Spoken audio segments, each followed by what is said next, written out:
The great conflict of the ages is about to intensify. But remember the words of Jesus.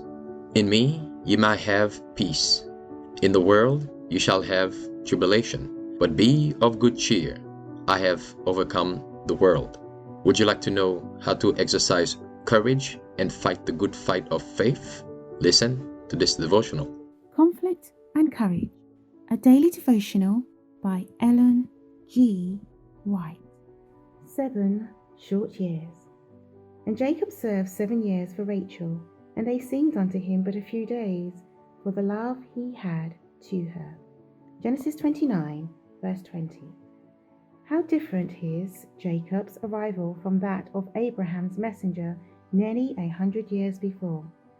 The servant had come with a train of attendants riding upon camels, and with rich gifts of gold and silver. The son was a lonely, footsore traveller, with no possessions save his staff.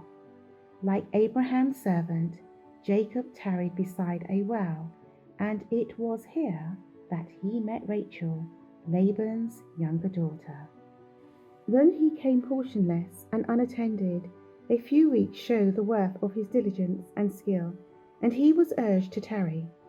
It was arranged that he should render Laban 7 years' service for the hand of Rachel. In early times, custom required the bridegroom, before the ratification of a marriage engagement, to pay a sum of money or its equivalent in other property, according to his circumstances, to the father of his wife. This was regarded as a safeguard to the marriage relation. But provision was made to test those who had nothing to pay for a wife. They were permitted to labour for the father whose daughter they loved, the length of time being regulated by the value of the dowry required. When the suitor was faithful in his services and proved in other respects worthy, he obtained the daughter as his wife, and generally the dowry which the father had received was given her at her marriage. The ancient custom, though sometimes abused, as by Laban, was productive of good results. When the suitor was required to render service to secure his bride, a hasty marriage was prevented, and there was opportunity to test the depths of his affections, as well as his ability to provide for a family.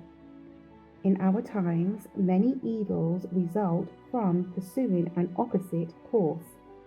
It is often the case that persons before marriage have little opportunity to become acquainted with each other's habits and disposition, and so far as everyday life is concerned, they are virtually strangers when they unite their interests at the altar. Many find, too late, that they are not adapted to each other, and lifelong wretchedness is the result of their union.